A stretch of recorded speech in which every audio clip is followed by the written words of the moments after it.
What's going on YouTube? Welcome back to another video. So today we have the STI here and we are going to be going over some of the things that will make this a good or a bad daily driver. So this is my STI here. It is the hatchback and we are going to go over 3 pros and 3 cons. So let's get right to it.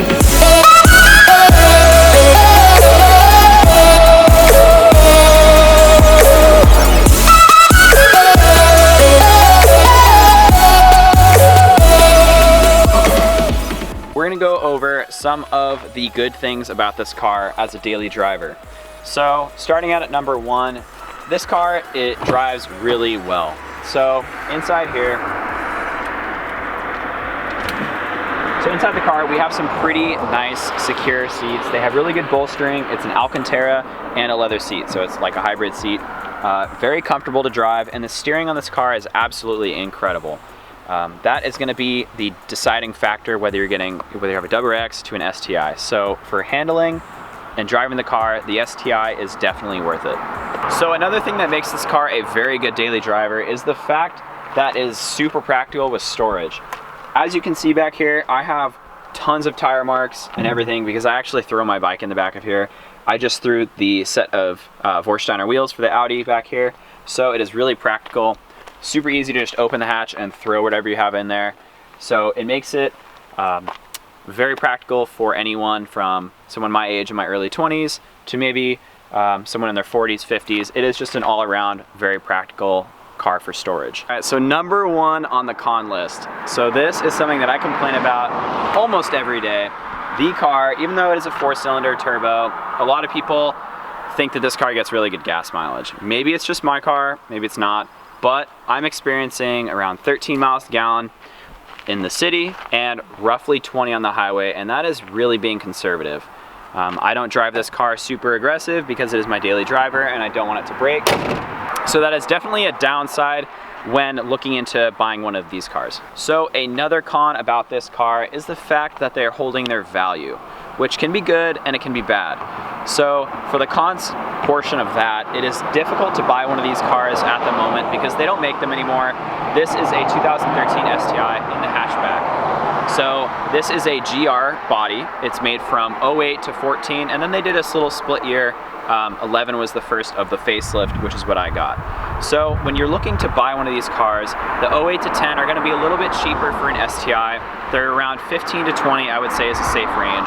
But for the for the 11 to 14, they're going to be between 20 to 25,000. Now that is a lot of money for a car with kind of higher mileage, and you're not really getting the economic factor out of this car. The last con on the list is going to be the fact that insurance is very high on this car.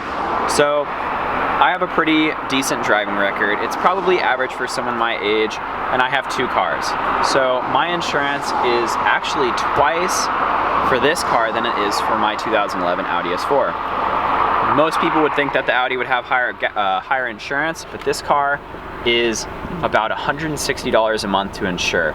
So it might be cheaper for someone who has been driving a lot longer, maybe not, but this car is very expensive to insure, and the more miles you drive, the higher your insurance is going to go up. So that's definitely something to consider when buying one of these cars. To conclude this video, this car has been a great daily driver for me for the past month. I've absolutely loved driving it. At some times, I actually like driving it more than my Audi.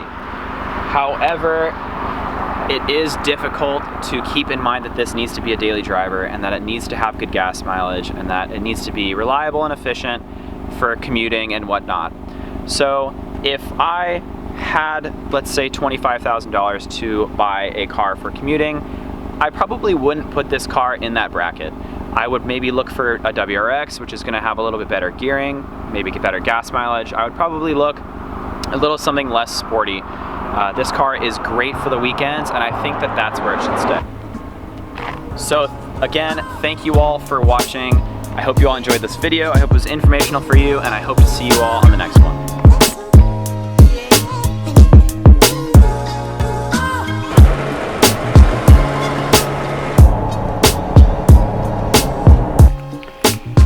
So, got some good news. I found 2 more Vorsteiner wheels in the exact same specs as the silver ones. However, these are the carbon graphite. I do really like this color. I'm gonna throw one of these on the car in the front to see how it matches up with the color of the brakes. But I think I'm either gonna go with this kind of finish on the other ones all together for the set, or maybe like a satin black might look good. But the concave on this offset is just incredible. So I have to have these wheels. I won't settle for anything less.